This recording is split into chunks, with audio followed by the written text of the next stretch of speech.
Chers amis, j'étais hier 6 avril à Isieux pour le 60e anniversaire de la commémoration de la rafle des enfants d'Isieux. Vous le savez, c'est 44 enfants qui ont été arrêtés, déportés, exterminés parce qu'ils étaient juifs. Hier à Isieux, j'ai eu l'immense bonheur, l'immense plaisir de rencontrer une délégation d'Ibouka. Pourquoi en étais-je aussi heureux? Eh bien, parce que d'une certaine façon, hier à Isieux, cela marquait la présence des enfants Tutsis du Rwanda. D'une certaine façon, il y a une sorte de fraternité qui s'est créée hier. Les enfants Tutsis du Rwanda sont devenus les petits frères et les petites sœurs des enfants d'Isieux. N'oublions jamais que l'un comme l'autre, les uns comme les autres, ont été exterminés, pour reprendre la formule d'André Frossard au procès Barbie, pour la seule raison d'être nés. Le crime contre l'humanité, c'est le crime d'être né. Hier, arménien, avant-hier, juif, hier, Tutsi.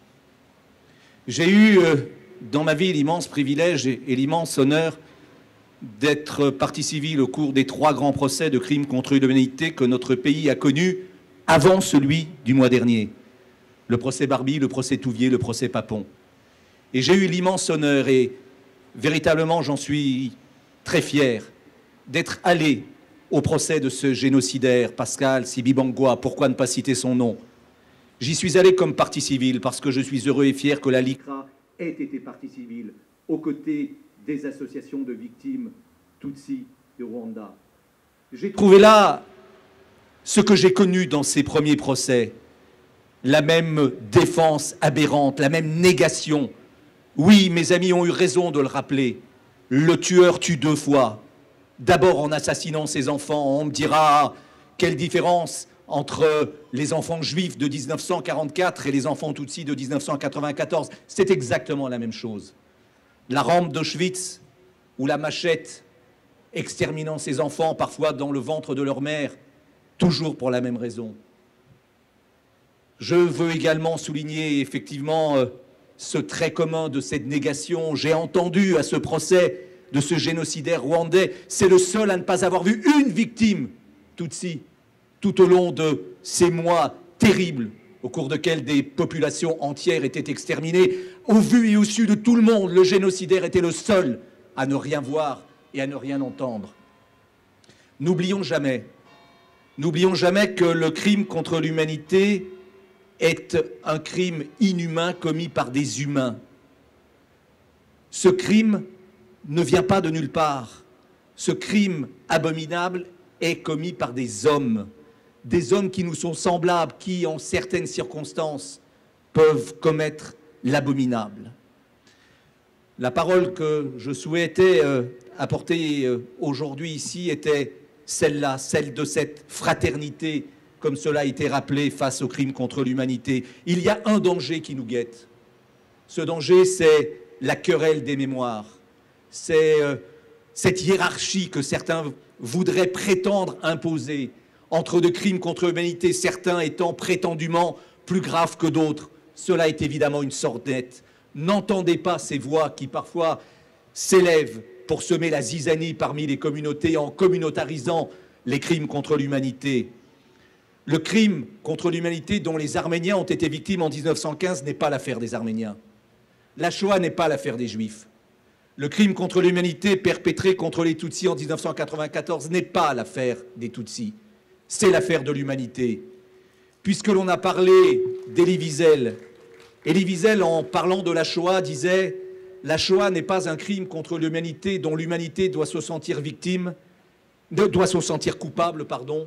C'est un crime contre l'humanité dont l'humanité doit se sentir victime. » C'est cela le message de cette manifestation d'aujourd'hui. Et ce message va bien au-delà de cette manifestation. Ce message, c'est aussi la réponse, pardon de politiser un peu le débat, aux dernières élections auxquelles nous avons assisté. N'allons pas dans la division. La réunion des mémoires, la réunion des minorités au sein de la société française est absolument indispensable pour la lutte en commun contre le racisme et l'antisémitisme. Hier, à Isieux, et je terminerai sur ce point, hier à Isieux, je faisais un petit calcul. Vous savez, on a l'habitude à Isieux de rappeler le nom des 44 enfants et puis leur âge. L'enfant le plus jeune à Isieux avait 4 ans. Et je pensais hier, sous ce ciel d'Isieux, à ce gamin de 4 ans qui aujourd'hui serait un adulte, pas un vieillard, qui aurait 74 ans aujourd'hui et qui serait grand-père avec une vie heureuse si il n'avait pas croisé le chemin d'un Klaus Barbie. Et évidemment, grâce à vous, grâce à la présence de la représentation des victimes Tutsis, j'ai pensé aux enfants Tutsis hier, à ces petits frères des enfants d'Isieux. Et je me disais que certains d'entre eux auraient aujourd'hui 20 ans, 21 ans, 22 ans. Mais ils ont rencontré sur leur route leur Klaus Barbie à eux, qui s'appelait en l'espèce Pascal Sibigangwa. Voilà, cette communauté de destin à 50 ans d'écart et ce hasard de la vie qui fait que la vie de certains s'arrête le 6 avril 1944 et voilà que 50 ans plus tard, jour pour jour, cela va se reproduire à nouveau, bien loin de là, mais de la même façon, touchant des enfants qui sont frères en humanité. Voilà, je crois que ce message est, le message le plus important qui puisse être donné et laissons aux politiques le soin de faire de la politique. Nous qui sommes des citoyens, nous qui sommes des acteurs du terrain, encore une fois, allons au-dessus de tout cela. Que l'ambassadeur soit ici, que le président soit là, peu importe, soyons nous tous unis parce que la vérité, c'est nous qui la détenons.